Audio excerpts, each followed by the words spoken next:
Bienvenidos a Catarsis, el magazine de la Universidad Central. Mi nombre es Sebastián Mosquera. Nos alegra saludarlos y compartir nuevamente este espacio junto a ustedes. Les presento nuestro tema del día, que es los Panama Papers. Se preguntan por qué van a hablar hoy de los Panama Papers. Resulta que un 3 de abril del 2016 se dio a conocer este tema y fue un escándalo a nivel mundial. Es por eso que hoy va a ser nuestro tema del día. Como siempre, hay una mesa de trabajo aquí conmigo y, claro, en Catarsis miércoles se las voy a presentar, aunque ustedes ya los conocen, claro. Nicolás, ¿cómo está? Y por favor, preséntame un avance de lo que va a hablar el día de hoy. Claro que sí, Sebastián, muy bien, muy emocionado. Los avances, bueno, para contarles un poquito, yo hoy manejo lo que es el tema de la entrevista, un invitado muy especial que nos va a dar una visión diferente a lo de los Panama Papers, Sí. para que nos quede más claro. Y pues saliéndome un poco de mi zona de confort, hoy traigo lo que son las secciones de internacional y cultura. Muy bien.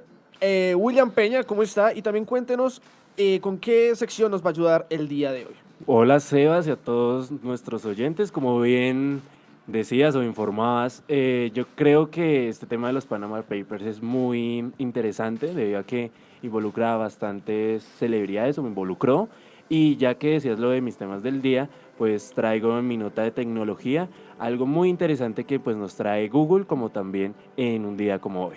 Muy bien. Angie Pacheco, ¿cómo está? Y por favor también denos un pequeño adelanto de lo que nos puede contar en este programa con sus notas, por favor. Bueno, muy buenos días a todos. En el día de hoy yo les voy a hablar acerca de un día como hoy. Les tengo notas como de nacimientos, sobre todo de Marlon Brandon y pues aquella mitología que hay en la Biblia sobre Moisés y la división del Mar Rojo. También fue como un día como hoy. Y en la sección internacional les voy a hablar de 6 nuevos embajadores con forma diplomática que van a representar el país pues en el exterior. Claro que sí. Les cuento también que hoy está debutando en el máster Paula Márquez y también nos va a ayudar con un par de secciones. Paula, ¿cómo está? Cuéntame cómo se siente hoy en el máster, es debutando ahí, y también con qué secciones nos va a ayudar.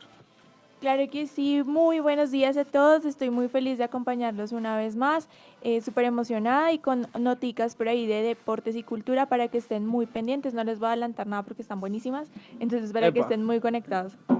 Muy bien. Angie, por favor, antes de seguir con nuestros temas, recuérdenos nuestras redes sociales. Bueno, en Facebook nos pueden encontrar como ACN, en Instagram como Agencia Central de Noticias para que sigan conectados con nosotros en Sintopía Radio Distancia Cero. Claro que sí, y pues para seguir con esto, vamos a dar un espacio, vamos a contarles qué pasó un día como hoy, y con la misma sección, con el mismo nombre, que se llama Un día como hoy.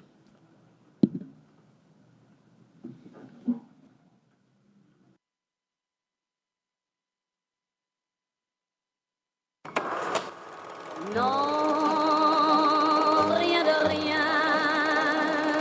Devolviendo el tiempo. Reviviendo momentos.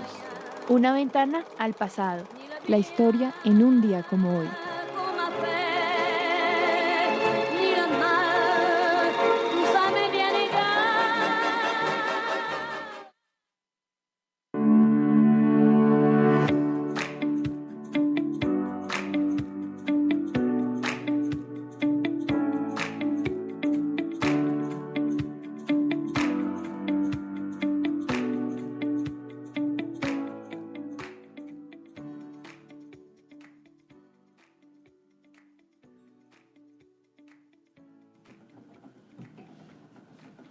Como les dije, estamos en un día como hoy. Por favor, William, cuéntenos qué sucedió un día como hoy, un 3 de abril. Bueno, antes de comenzar la sección de un día como hoy, les cuento que pues 3 de abril es el día número 93 del año y quedan 272 días para finalizar el año. Bueno, Boca Juniors, en un día como hoy, en el año 1905, en el barrio de La Boca de Buenos Aires, los en ese momento jóvenes Esteban Bagliato, Alfredo Scarpati, Santiago Sana, Teodoro Farenga y Juan Antonio Farenga fundaron el Club Atlético Boca Juniors. En más de un siglo de historia, el exitoso y popular equipo obtuvo 18 títulos internacionales, igual que el Milán y el Real Madrid, entre ellos 6 Copas Libertadores entre 1970, 1978, 2000, 2001, 2003 y 2007, entre otros títulos internacionales con más de 40 títulos nacionales. El club contó con presencias de grandes figuras del fútbol argentino y mundial, como Diego Armando Maradona, Juan Román Riquelme, Carlos Tevez y Martín Palermo. Su mítico estadio es conocido mundialmente con el nombre de La Bombonera, debido a que su forma se asemeja a una caja de bombones y es considerado como uno de los grandes templos del fútbol mundial, por su particular acústica que produce la cercanía con sus simpatizantes y el diseño en sus tribunas. El año pasado la revista inglesa de fútbol 442 la posicionó en el número 1 en el ranking de los mejores estadios a nivel mundial. Muy bien, ahora por favor, Angie Pacheco, cuéntanos qué nos traes en la sección de Un día como hoy. Bueno, como les había hablado antes, les voy a hablar sobre que nace uno de los actores más importantes, que es Marlon Brandon, un día como hoy, pero en 1924 en Omaha, Estados Unidos, el actor pues estaba naciendo y es mundialmente reconocido por su trabajo en El Padrino, por si no lo tenían presente. Él es el actor principal, que pues es de Francis Ford Coppola, que es la película, donde se interpreta el jefe de la mafia, Vito Corleone. Es considerado uno de los mejores personajes de la historia del cine y durante su exitosa carrera Marlon recibió 2 premios Oscar, 2 Globos de Oro y 3 premios BAFTA. Además, pues el gran actor falleció, ya no está con nosotros, en Los Ángeles a los 80 años de edad a causa de una fibrosis pulmonar el 1 de julio del 2004. Bueno, ya que Angie estaba nombrando actores, pues también un día como hoy celebramos el natalicio de Eddie Murphy, un 3 de abril de 1961. Este comediante estadounidense a finales del siglo XX, como también a inicios del siglo XXI, nos ha hecho reír en películas como El Profesor Chiflado, la saga de filmografía de Shrek, como Presentando al Burro, o la muy exagerada y poco hilarante Norbit. Ya tenemos 2 actores, el cumpleaños 114 de Boca Juniors, además que les había contado de los Panama Papers, que fue un 3 de abril, que es nuestro tema del día. Angie, ¿qué otro tema ocurrió un día como hoy? Bueno, también les había mencionado que en el aspecto bíblico se habla de que un 3 de abril ocurrió los hechos de la división del Mar Rojo que realizó Moisés. Entonces los historiadores sugerían que el cruce bíblico de pues, el Mar Rojo tenía que ver con el 3 de abril. Y pues podría haberse llevado a cabo en el 1312 a.C. El acontecimiento describía a Moisés y a los israelitas huyendo del ejército egipcio y su épico cruce por el Mar Rojo durante pues el viaje hacia la tierra prometida. Bueno, sabemos que de ahí también se enlazan muchos problemas actuales, pues porque las creencias de muchos de estos pueblos hacen que tengan disputas territoriales. Pero pues de ahí se deriva todo, además que los narradores también cuentan que los israelitas se salvaron del ejército del faraón tras la división del Mar Rojo y aparte pues fue como la prueba de la ayuda de Dios pues a Moisés. Sabemos que más adelante esto no salió muy bien porque se crearon los 10 mandamientos y el pueblo pues no acogió muy bien los 10 mandamientos que pues Dios les estipulaba para tener una buena vida en la tierra prometida. Entonces se derivaron muchos problemas pues tanto de salud como de vivencia y de la sociedad que se estaba creando con los israelitas. Bueno, y ya para cerrar nuestra sección de un día como hoy, celebramos otro cumpleaños, esta vez es de Miguel Bosé, el amante bandido de nacimiento en Panamá, coincidencialmente con nuestro tema del día. Este cantante nació en Ciudad de Panamá un 3 de abril de 1956, fue muy escuchado gran parte de los años 70, casi hasta los 2000, más que toda la mayoría de Iberoamérica. Entre sus grandes canciones está Amante Bandido, Morena Mía, Estuve a punto de hacer y Hacer por hacer, entre otras grandes canciones. Pero bueno, Sebas, ¿qué más nos tienes? O qué bueno, ¿qué nos vas a contar más? También les cuento que un día, un 3 de abril, nació William Wallace, un conocido escocés que fue el que liberó a Escocia de la tiranía inglesa. Y muchos la conocen por la película justamente de William Wallace llamada Corazón Valiente, donde el protagonista es... se me olvidó el nombre. Bueno, ya en un momento les vamos a decir el nombre del actor, pero bueno, vamos a cerrar esta sección de un día como hoy y vamos a pasar a nuestro tema del día, porque vamos a hablar, como ya les había dicho, de los Panama Papers. Vamos a hablar de qué es, vamos a hablar un poco de su historia y de por qué es tan importante a nivel mundial.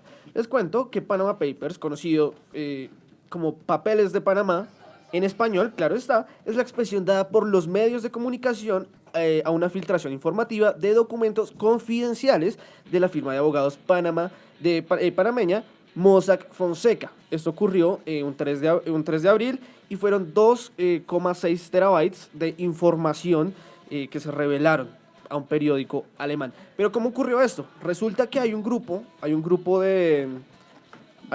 de periodistas llamado el Consorcio Internacional de Periodistas de Investigación, y les resultó una fuente anónima diciéndole que estaba pasando algo con la empresa Mossack Fonseca. Él les llegó de una vez con las teras de información, pero no pudieron revelar esto de una vez. Recordemos que en el Consorcio Internacional de Periodistas hay un total de 190 periodistas de investigación en más de 65 países. Entonces, ¿qué hizo este grupo de periodistas? Esperaron el momento perfecto para hablar con todos sus periodistas y sacar por todos los países la información. Entonces se hizo un trabajo minucioso para que un periodista no fuera a revelar la información anteriormente o podía dañar este trabajo investigativo. Yo quiero hacer un apunte respecto al tema, y es que pues todo esto se dio también porque Panamá es uno de los países que cuenta con el paraíso fiscal.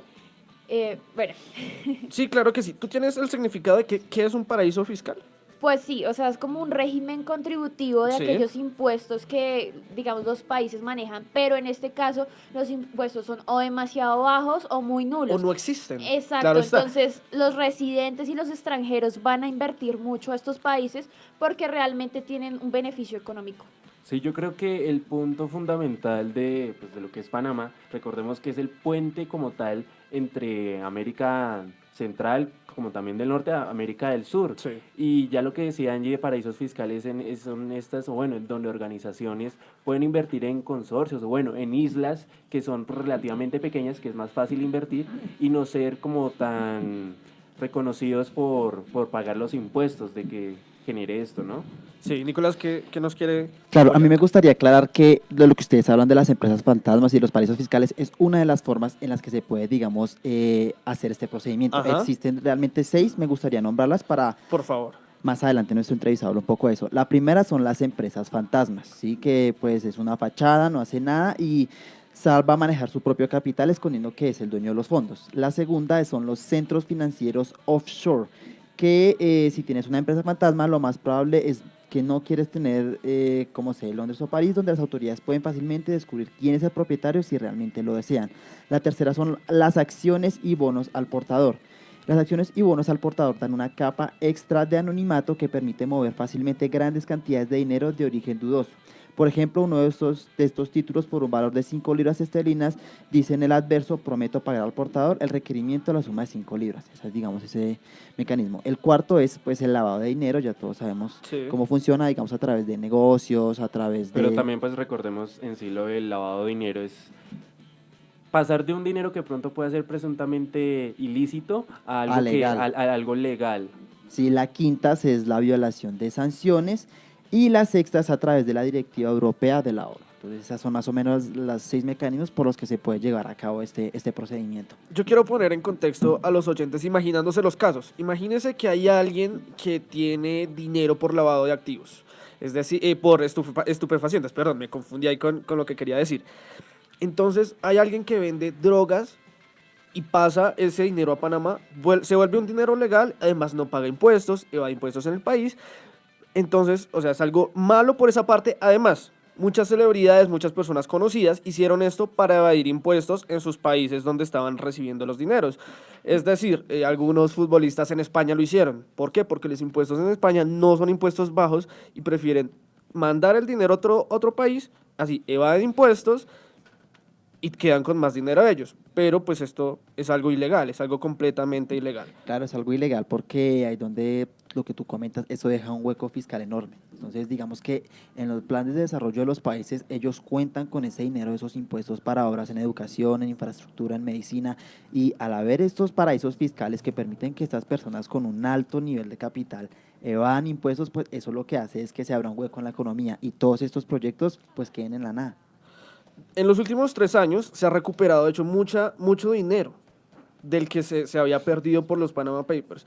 Realmente no dinero que después se recuperó como por demandas o porque estas personas dijeron, bueno, tengo que volver a invertir, sino porque empezaron a pagar sus impuestos y se ha recuperado muchísimo, muchísimo dinero, sobre todo para los países europeos, que eran los principales afectados por esto, pero pues no sabían nada hasta que este grupo de periodistas destapó esto. Yo tengo un dato referente como a los actores que hicieron parte de este escándalo. Y pues ustedes mencionaban lo de los futbolistas. Pues hay personajes que son muy famosos y que yo creo que en la entrevista vamos a tener un poco más claro, bueno, qué pasa con estas personas que hicieron parte de esto y legalmente respondieron o respondieron, qué tipo de responsabilidad asumieron. ¿Tienes algún punto de eso antes de nombrarlos? Sí, digamos, bueno, sería interesante que los nombraras, pero precisamente eso es lo que pues va a tocar nuestro entrevistado, que pronto le lo presentaremos y él habla precisamente de eso en la entrevista. Él explica cómo esas personas, digamos, cómo procede la ley. Bueno, pues yo quiero nombrar rápidamente antes de la curiosidad que tenemos acerca de nuestro entrevistado, y es que de los principales actores que estuvieron implicados fue Vladimir Putin, que para quien no sabe es el presidente actual de Rusia. Y pues él no figuraba en los documentos, sin embargo, varias fuentes y amigos multimillonarios lo llevaron a, digamos, al agua, lo echaron al agua y Sí. pues empezó a salir su nombre reconocido. También está Sigmundur David, que es el primer ministro irlandés, y pues su mujer también fue implicada en este proceso. También está Mauricio Macri, que pues para quienes no lo conocen es el recién presidente electo de de Argentina, iba a decir, sí. de Alemania, Era de Argentina. presidente de Argentina. Sí, sí, sí, sí. Y bueno, ahí viene también una cosa, y es porque los presidentes hacen parte de esto, ¿no? También está el rey de De Arabia. Arabia Saudita, que es Salman bin.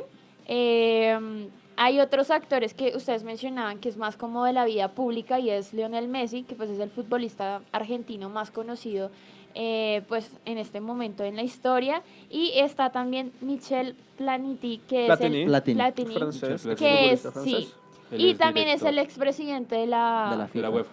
Ajá, muy bien. Quiero, Ustedes están bien Informados. informados. quiero decirles algo, es que es tan simple como ver la información que se pudo recolectar, que son más de 12 millones de documentos entre mensajes de correo electrónico, formatos de base de datos, PDF, imágenes, documentos de texto, entre otros. Pero antes de seguir hablando de esto, por favor, Nicolás, mándenos la entrevista y cuéntenos quién es esta persona y más o menos de qué nos va a hablar. Claro que sí. Hoy aquí en Catarsis vamos a tener la oportunidad de hablar con Johan Andrés Avendaño, que él es geógrafo, ingeniero catastral y geodesta, especialista en análisis de políticas públicas. Él posee un magíster en ciencias sociales y es doctor de geografía, desarrollo, territorio y sociedad de la Escuela de Altos Estudios de Ciencias Sociales en Francia. Una persona bastante capacitada. Casi nadie. Casi nadie, sí. Además de esto, pues él es docente e investigador de la Universidad Nacional de Colombia y pues de la Universidad Central. Es integrante del Grupo de Investigación de Socialización y Violencia y de Estudios Urbanos Regionales, y además de esto es consultor y analista en temas de seguridad y violencia urbana, planificación, pobreza y políticas públicas, así como analista en temas de geopolítica y dinámicas mundiales. Bueno, para empezar la entrevista, a mí me gustaría saber qué repercusiones económicas trae consigo este acontecimiento. Bien, al cumplirse un año de los denominados papeles de Panamá, creo que es muchísimo los aprendizajes, las lecciones, las limitaciones también jurídicas, políticas y sobre todo el poderío económico que existe en la trama mundial.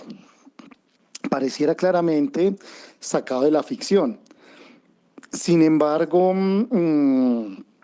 un año después, aun cuando pues han habido culpables, personalidades públicas, políticas, artistas, incluso gobiernos, en relación a los efectos que podía dejar los Panama Papers. En lo práctico, ¿cuál es el efecto central? Pues es un golpe a la legalidad. La repercusión económica tiene que ver con la evasión de impuestos en cada uno de los estados, en cada uno de los sistemas nacionales, Pues porque estas personas que llevaban sus inversiones a través de estas empresas fantasmas nunca iban a tributar en sus países, lo que implicaba una fuga de capitales muy grandes que nunca iban a estar reportados y pues iban a quedar solamente en manos de privados a través de estos paraísos fiscales. Y los estados pues nunca van a poder conocer de manera certera la riqueza acumulada. Bueno, conociendo un poco ya, digamos, las repercusiones económicas que deja este acontecimiento, pues, de los Panama Papers, digamos, repercusiones sociales también, a mí me gustaría saber qué mecanismos deben hacerle seguimiento a este tipo de acontecimientos, si de pronto será la ONU, o será, digamos, las instituciones de cada país. Yo quiero que nos respondas esa pregunta. Si nos preguntáramos qué tipos de mecanismos deberían tenerse o prever los estados para hacer seguimiento a estos acontecimientos, pues hay que hablar de dos dimensiones. El primero tiene que ver con un sentido ético, es decir, solamente en el caso de Colombia, incluso personalidades del alto gobierno, periodistas de reconocidos medios, salen a intentar ser baluartes de la moral y de la ética del país, eh, pero pues están teniendo unas acciones en lo privado bastante incoherentes. Entonces, digamos, lo primero es cuestionar un comportamiento individual, o sea, cuál es el comportamiento ético y moral. Luego tiene que ver con la interconectividad y la interoperabilidad de todos los sistemas financieros y fiscales a nivel mundial. Eso podría ser una utopía, pero al poder tener una conexión internacional para hacer el rastreo de esas grandes transacciones o medianas transacciones, eso nos podría servir como de un elemento preventivo. Pero uno se cuestiona, mientras que organizaciones como las Naciones Unidas o el Banco Mundial o el Fondo Monetario a veces sacan comunicados cuestionando regímenes dictatoriales donde las democracias están desquebrajadas, pues también uno esperaría que estas entidades también sacaran entonces comunicaciones para exigirle un poco más de honestidad a estos paraísos fiscales, dado el daño tan profundo que produce en las economías nacionales, en la corrupción y en últimas incluso hay casos vinculados con el terrorismo. Digamos, para nadie es un secreto que mucha de la guerra en Siria, desde la perspectiva terrorista, pudo financiarse a través de empresas fantasmas. Sabiendo ya un poco acerca, pues, digamos, de todas las repercusiones económicas a nivel político, a nivel social, pues, que trae este acontecimiento, a mí me gustaría saber qué repercusiones nos deja, pues, este acontecimiento, pues, de los paraísos fiscales y todo lo que gira alrededor de los Panama Papers. Bueno, las secuelas pues que deja el acontecimiento como tal, pues es la doble moral que ya lo decía, tienen las élites gobernantes, las élites económicas, incluso las élites de artistas en el mundo. Ya lo decía porque mientras promulgan un comportamiento ético, estaban ocultando información financiera para evadir impuestos. Por supuesto, la falta de credibilidad que los ciudadanos del común empezamos a tener con respecto a la justicia. Bueno, digamos, tocando un poco el tema legal que tú tocas, a mí me gustaría saber que esto, al ser un escándalo internacional, ¿cómo procede la ley? ¿Cómo son esos mecanismos para judicializar a estas personas pues implicadas en esto? Porque recordemos que no solamente están implicados políticos, también hay personajes deportistas, artistas que están implicados en eso. Entonces, para esas personas o en general, ¿cómo procede la ley? Bien, al ser un escándalo internacional, pues todavía, digamos, hay mucho que decir al respecto, porque claro, cada país es autónomo en sus leyes financieras, fiscales, a no ser que existan de por medio tratados de cooperación de información, tratados de extradición, por ejemplo. Si no existe entonces esos tratados, es muy difícil que la información llegue, porque si los países no tienen esa comunicación en términos de sus sistemas judiciales, pues va a ser imposible investigar, va a ser imposible conocer la legalidad de estas denuncias, porque una cosa es que tengamos la información en redes sociales, pero de ahí a que tengamos la certeza de la veracidad de algunos documentos, la justicia seguramente se va a amparar en la idea que no tiene certeza y no puede ampliar una investigación porque no tiene una información adicional.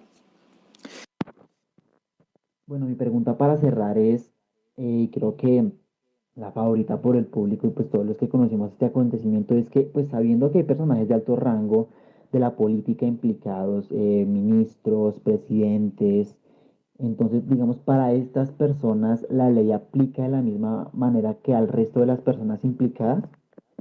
En síntesis y para cerrar entonces, ya lo he venido planteando, lo único que muestra es que ese adagio popular de la justicia es para los de Ruana, creo que tiene total cabida.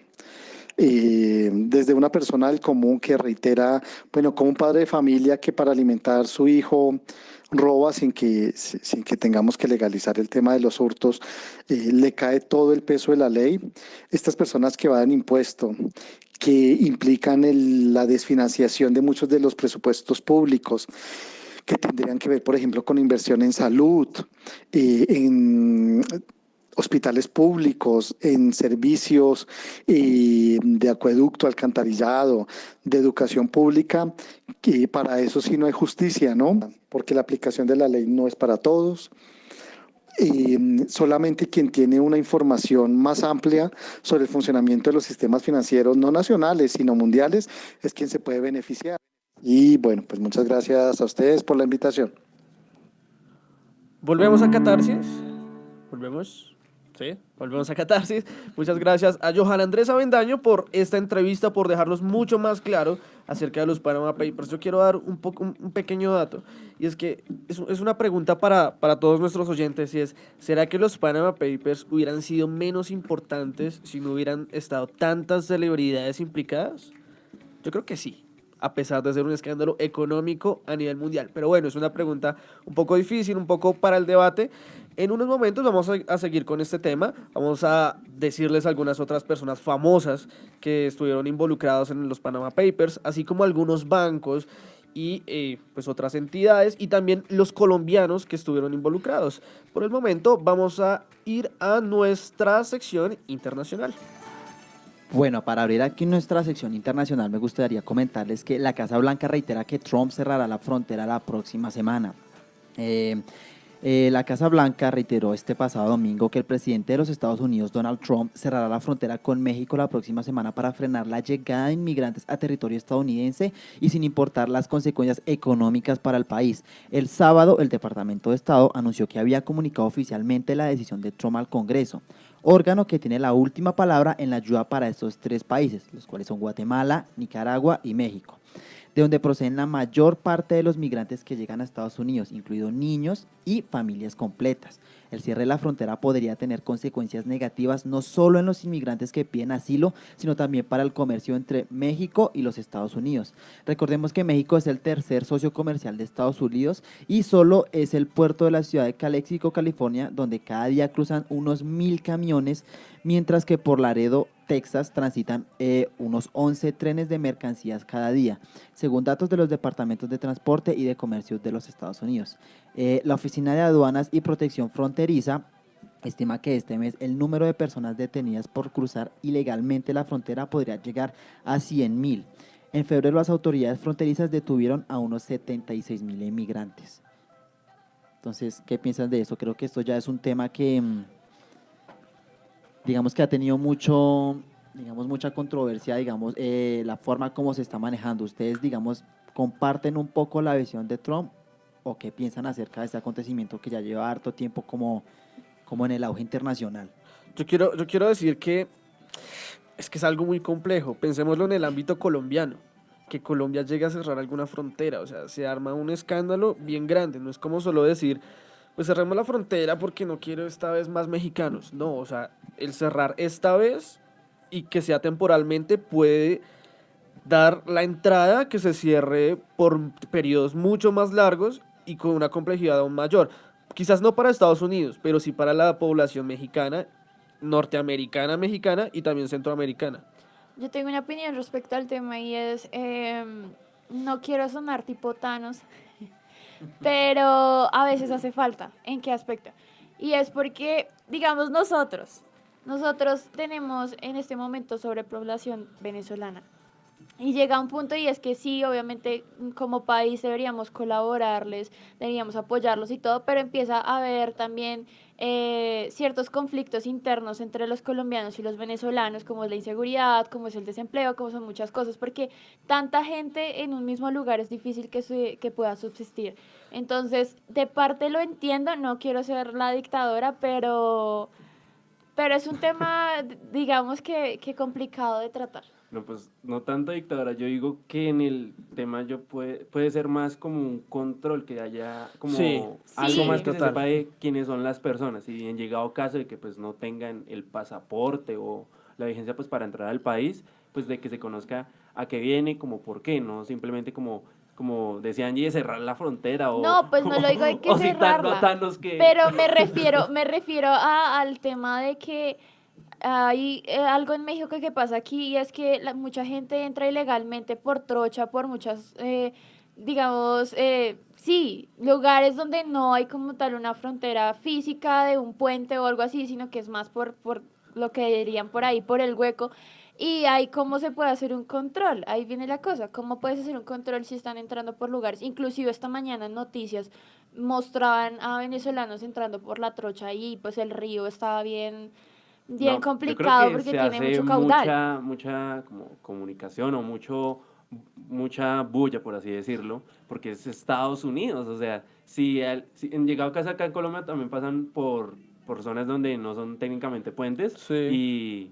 y no se habla. Ya cuando es como una potencia o ya tiene como gran nivel, pues se hace. Yo Yo creo estoy que... hablando del tema colombiano, que No, es pues algo por muy eso, o sea, que similar. tú dices que pasan De por Estados el... Unidos, no sé. Es que el argumento de Trump es ese, o sea, Trump lo que quiere es tener un control. Recordemos que para pedir la ciudadanía americana, primero hay que cumplir con ciertos estándares y es digamos, un progreso que dura entre 6 y 10 años. Entonces lo que Trump quiere es que las personas que lleguen de migrantes a los Estados Unidos lo hagan con toda la documentación, ¿sí? Que haya un control, porque lo que tú dices, o sea, los migrantes están quitándole los empleos a los mismos nativos americanos. Entonces, pues hay que ver, digamos, las repercusiones económicas y del tema de desempleo que pasa eso. Digamos que yo apoyo la medida en que se tenga cierto control sobre cómo las personas migran a este país, pero pues también eso ahí tiene que tener unos procesos y saber cómo hacerlo, no simplemente, o sea, yo no estoy de acuerdo con la idea de poner un muro. Pienso que ella es un poco extremista. Un tema muy difícil, un tema, mire, si escucharon, nos acaban de poner en discusión aquí en Catarsis, pero es un tema realmente muy complejo, con opiniones muy divididas, polarizadas y casi siempre nadie se encuentra en el medio. Angie, por favor, cuéntenos la noticia internacional que usted tiene para el día de hoy. Bueno, ya que estamos hablando de internacional y de fronteras y bueno, de este tipo de cosas, yo les quiero contar que hay 6 nuevos embajadores con formulación diplomática representando el país en el exterior. Y pues en lo que fue el primer evento de la historia en la Casa de Nariño fue dedicado exclusivamente a reconocer la carrera diplomática y consular en Colombia. Cabe resaltar algo y es que pues aquí se tiene que precisamente hacer algo así que se llama carrera diplomática y consular para llegar a ser cónsul o llegar a ir a la Cancillería de otro país pues representando el nuestro. Entonces ante el presidente Duque se posicionaron los embajadores de Argelia, que fue Diego Felipe Cadena. También está Honduras, que es Luz Marina Rivera. También está Jamaica, que fue Diana Patricia Aguilar. En la India, Álvaro Sandoval. Y en Marruecos, María del Pilar Gómez. También hay algo interesante y es que en Vietnam también va a empezar el tema consular y pues está de representante Miguel Ángel Rodríguez. Entonces, el acto de la posición fue el día de ayer en el Palacio de Nariño, cosa que nunca había sucedido, nunca se había dado como esta, más que posicionamiento, es más el representar estas personas al país y darles como un homenaje antes de que vayan pues a su trabajo en el exterior. Muy Entonces, bien. esa es la noticia. Muy bien, muchas gracias, Angie. Y por el momento, para pues ya cerrando nuestra sección internacional, vamos a ir a una pausa institucional. Estamos escuchando Sintopía Radio. Distancia cero.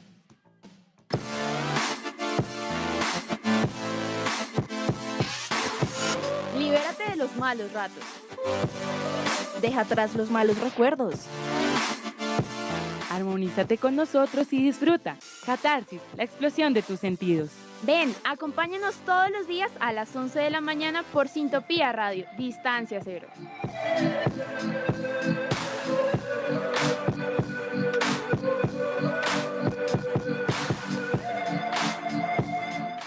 Volvemos a Catarsis. Les recuerdo que hemos estado hablando de los Panama Papers, así como pasamos con nuestra sección cultural y nuestra sección internacional.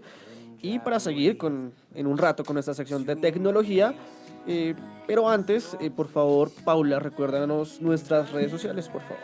Así es, Sebas. Recuerden que nos pueden seguir y pueden participar en nuestro tema del día y nuestras secciones a través de Facebook, ACN, e Instagram, @ Agencia Central de Noticias. Sigan muy conectados a Sintopía Radio Distancia Cero. Sí, como les dije, como lo prometido es deuda, vamos en unos momentos a pasar a nuestra sección de tecnología. Entonces, por favor, Master, mándanos nuestro pisador de tecnología. Desarrollo. Lo último en tecnología. Tecnocatarsis.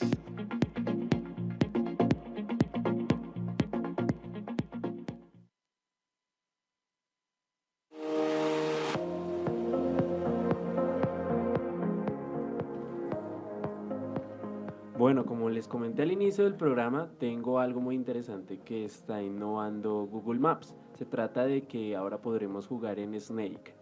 O bueno, podremos jugar Snake, este popular juego, sí, como lo oyen. El gigante Google habilitó esta opción en su aplicación de mapas, por tiempo limitado, todo en el marco del April Fools, el Día de las Bromas. En gran parte del mundo del juego es como lo recordamos, solo que en vez de comer pues comida como tal, recogeremos a pasajeros y en vez de ser una culebra, seremos un metro. Alrededor del mundo, obviamente, Google añadió que habrá un sitio donde estará disponible después de esta semana. La página es snake.googlemaps.com.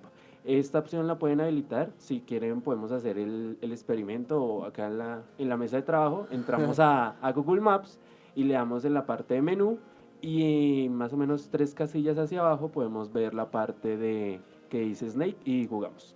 Entonces acá lo estoy haciendo en este momento y acá como tal le va a pasar el celular a Sebas y acá ya podemos jugar Snake. Opa, ahí dice Snake. Ahí dice, lo hacen las instrucciones de William y dice Snake y empezar. O sea, es muy sencillo, realmente. Sí, y tenemos 6 mapas con 5 ciudades entre que está Sao Paulo, Londres, Sydney y alrededor del mundo. Las que sí tienen metro. Exactamente. Correcto. Otra noticia que tenemos en tecnología es que un nuevo computador diseñado para amantes de los videojuegos llegó a Colombia esta semana. Se trata del Alienware Area 51, un dispositivo con alta capacidad de procesamiento y con tarjetas de video ideales para los videojuegos más exigentes. El precio del mercado colombiano de la versión más pro de esta familia Area 51 que del Alienware ronda alrededor de los 14 millones de pesos para los que quieren computador que no se traba, o sea que les corre todos los juegos. Con un muy buen procesador, porque para costar 14 millones de pesos... No, o sea, no se queda con nada, no se queda con El nada. procesador del futuro. Pero bueno, en otra en otra noticia, en el marco de los 15 años de Gmail, quiere ser más cercano con nosotros que somos los usuarios. Por eso utilizará un Smart Compose, que es una herramienta que funciona con una inteligencia artificial para predecir el contenido del texto y ayudar a redactar los correos electrónicos de una manera más rápida. Obviamente utilizando expresiones muy comunes que utilizamos normalmente como usuarios. Además, Gmail añadió una nueva función que permite programar el envío del correo electrónico en la fecha y la hora más deseada. Algo así más o menos como, no sé si ustedes han utilizado una aplicación que se llama HotSuite, que como tal pueden programar los tweets o las publicaciones de Instagram en determinado día y hora. Entonces esa es una nueva dos nuevas funciones que una es a futuro que va a tener Gmail y la ya que la tiene, que es para programar los correos. Y para cerrar nuestra sección de tecnología, les cuento que Uber Technologies informó este martes que compró a Karen Networks, su principal competidor en Medio Oriente, por $3.100 millones. La operación contempló también 140 millones de efectivo, o sea, se paga de esta forma, 140 millones en efectivo y 1.700 en bonos convertibles cuando se cierre el acuerdo. Las empresas solicitarán aprobación regulatoria en los 15 países donde opera Karen. Entonces, es una muy buena compra para Uber, así como hay otras empresas que acostumbran a comprar otras no pequeñas empresas, sino como sus competidores. Entonces, Uber está creciendo no solo nacionalmente, sino también internacionalmente. Entonces, con esto cerramos nuestra sección de tecnología y vamos a ir a nuestro tema del día. Vamos a seguir hablando de los Panama Papers. Como les dije, hay una serie de colombianos que estuvieron involucrados. Muchas personas dirían, no, bueno, estuvieron involucrados los políticos, ¿qué? 100 políticos, 200 políticos. No, estuvieron alrededor de 1.250 personas. Ya les doy el dato exacto. 1.245 colombianos estuvieron involucrados en los Panama Papers, un número realmente alto. 1.245 personas evadiendo impuestos o haciendo lavado de dinero. No sabemos qué, pero o sea, es algo completamente perjudicial para el país, porque hubiéramos pensado un número mucho más pequeño de personas, pero es un número realmente elevado. Claro, dentro de estas cifras recordemos que los documentos que salieron a la luz se mencionan a 12 jefes de estados actuales y pasados, incluyendo algunos acusados de saquear a sus propios países y más de 60 de sus familiares. 12 jefes de estados en un mismo escándalo, pienso que pues es que es algo impresionante. Un pequeño dato curioso acerca de estos Panama Papers, resulta que todas las filtraciones o documentos o la serie de toda la información que se tiene pesa alrededor de 2,5 terabytes y hay una semejanza muy característica, es que 1 terabyte es suficiente para grabar 350 episodios de Los Simpson con datos de fotos, audios, como también de video. Entonces es algo muy necesariamente como curioso de que podemos ver que en los Panama Papers hay desde fotos, videos, audios que involucran demasiada, pero demasiada información. Y como bien decía Sebastián, 1.242 solamente acá en Colombia es un poco preocupante. Si es así acá en Colombia, no me imagino en los otros países. Claro, además de que, digamos, es un tema que trata a 12 jefes y ex jefes de estados. Entre esos, digamos, uno de los casos más famosos es el presidente de Islandia, ¿sí? Entonces, entre esos encontramos presidentes, encontramos futbolistas, encontramos artistas. Entonces, digamos, es un escándalo que, o sea, cubre sectores de la política, del entretenimiento, etcétera, etcétera. Entonces, es un escándalo que, o sea, lo que tú dices. Sí, y además este compendio pues, de información, dimensiones impresionantes. Este compendio de información es 2.300 veces más grande que en su momento los cables diplomáticos en Estados Unidos, de los bien llamados de Wikileaks revelados por Julian Assange en 2012.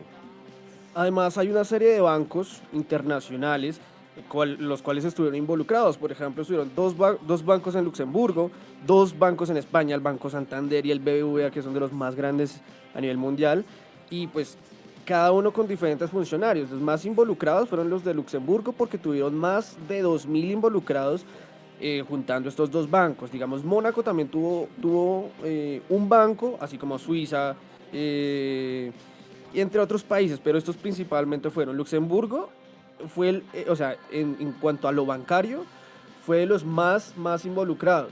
Entonces, estamos hablando de algo, esta repercusión mundial, no solamente por lo que fueron este número de personas famosos, sino por también los bancos. O sea, estamos hablando de algo realmente difícil. Les voy a nombrar algo que es bueno para nosotros actualmente, y es que se ha recuperado cierto dinero de lo que se perdió en los Panama Papers. Por ejemplo, se recuperaron 252 millones de euros para el territorio británico, 183 millones para Alemania, 136 millones de euros para Francia y 92 millones de euros para Australia. Entonces digamos que sí ha habido una repercusión, o más bien recuperación económica, pero sobre todo para los territorios europeos.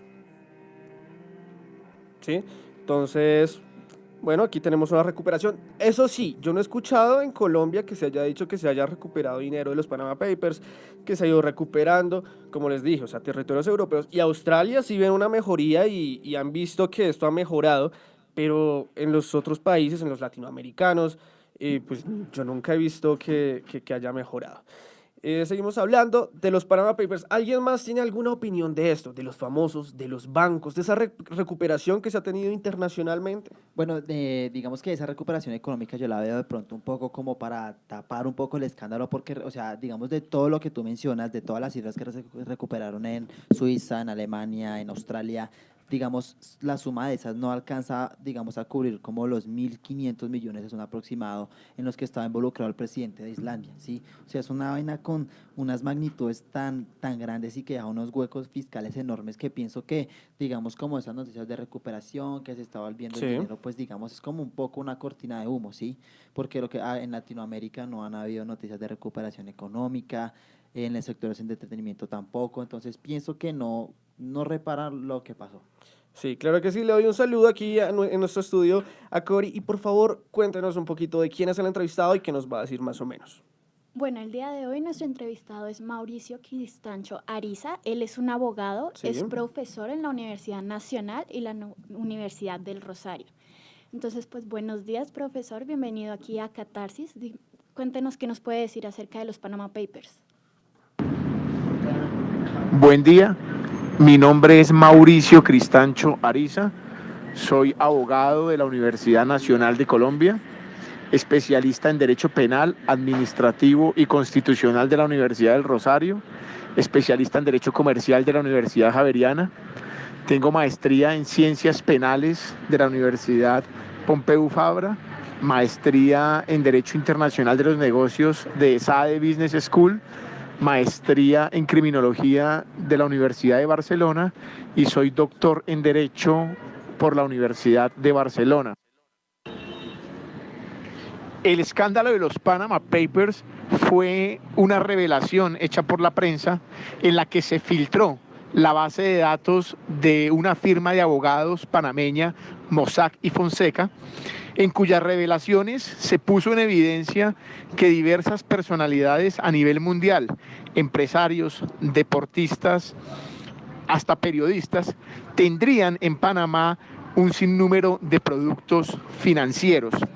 Es importante precisar que la revelación hecha por la prensa únicamente señala la existencia de productos financieros como sociedades offshore, pero nunca se advirtió cuantía alguna. Es decir, lo que advierte, lo que revela la prensa es la existencia de una sociedad, pero no de los manejos de dinero que tendría cada sociedad. Señor Cristancho, ¿la ocultación de estos delitos constituye o no un delito que deba ser castigado? Para el momento de la noticia de los Panama Papers, la evasión de impuestos en Colombia no era delito.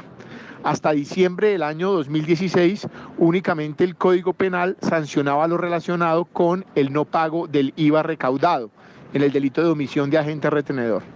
Ya es en el año 2016, en diciembre, cuando se crea el delito de omisión de activos e inclusión de pasivos inexistentes, con lo que se buscaba justamente atacar o perseguir a estas personas que oculten el patrimonio en otras jurisdicciones o no lo declaren en Colombia. Posteriormente, en el año 2018, se crea el delito de defraudación tributaria, que adicionalmente busca sancionar a quien no declare renta o a quien en la declaración de renta invente gastos u omita ingresos. Según la firma de abogados Mossack Fonseca, la publicación de los Panama Papers aquí en Colombia constituye una violación de la Ley de Protección de Datos. ¿Es esto cierto? Y de ser así, ¿qué tipo de consecuencias puede haber en ese caso? La publicación de las listas que ya reveló la prensa no genera atentado alguno al derecho de protección de datos. Y esto porque, en primer lugar, la denuncia periodística goza de pleno respaldo constitucional y, en segundo lugar, porque ya las personas que aparecieron allí mencionadas no pueden alegar una expectativa razonable de intimidad, tanto que esas noticias fueron el origen de muchas investigaciones que actualmente se están adelantando a nivel administrativo en la DIAN. Muy bien, muchas gracias por esta entrevista, por darnos este espacio aquí en Catarsis, poder involucrarnos más, darnos a entender más acerca de los Panama Papers. Por el momento vamos a cerrar nuestro tema del día, vamos a dejar hasta ahí, espero que les haya quedado muy claro y hayan entendido algunas cosas. Por el momento vamos a pasar a nuestra sección de deportes.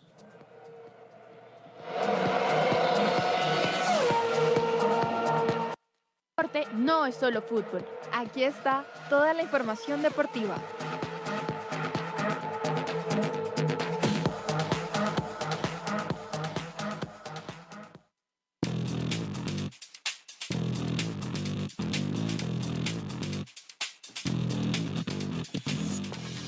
En nuestro tema de deportes les cuento que Mick Schumacher, hijo del legendario Michael, 7 veces campeón del mundo de la Fórmula 1, se subió por primera vez a un Ferrari para dar 56 vueltas al circuito de Sakhir de Bahrein este martes en una sesión de ensayos.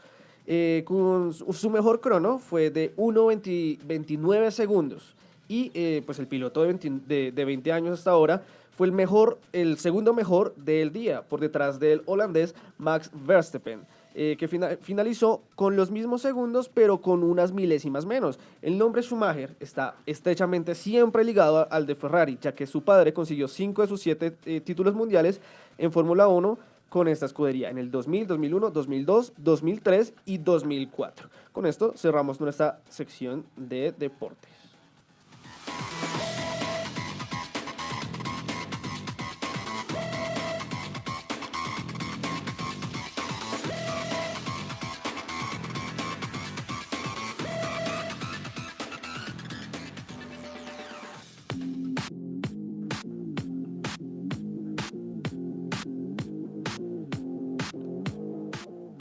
Muy bien, ahora cerrando esta sección de deportes, vamos a ir a nuestra sección de cultura.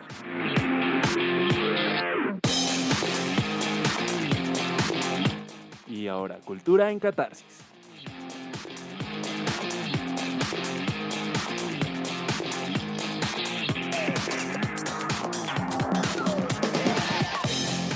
Así es, y la nota que nos deja Cata es que Colombia es el país invitado de honor a la Semana del Corto de Madrid. Está hasta el 7 de abril y habrá presencia de Colombia en la capital española del festival Bogo Shorts. Entonces, para que estén ahí súper pendientes, la Semana del Corto llega a la edición 21, en la que rendirán homenaje a la directora, guionista y productora Aranza Echeverría, después de su larga trayectoria en el mundo del corto y que acaba de estrenarse en el largometraje con la exitosa película Carmen y Lola. Entonces, esa es la noticia de cultura para que pues estén enterados de lo que está pasando en España con muchos artistas colombianos. Muchas gracias, Paula. Muchas gracias a ustedes, oyentes, por haber compartido otro miércoles con nosotros. Y recuerden que todavía esto no se acaba aquí en Sintopía Radio, porque después tenemos otros programas, tenemos otra programación para el día de hoy, como en la tarde viene Alta Resonancia, y así tenemos otros programas. Espero que hayan entendido muy bien el tema de Panama Papers, así como nuestras secciones de cultura, tecnología y deportes, y así como la internacional también. Pasen de tener un muy buen día y escúchenos el próximo miércoles.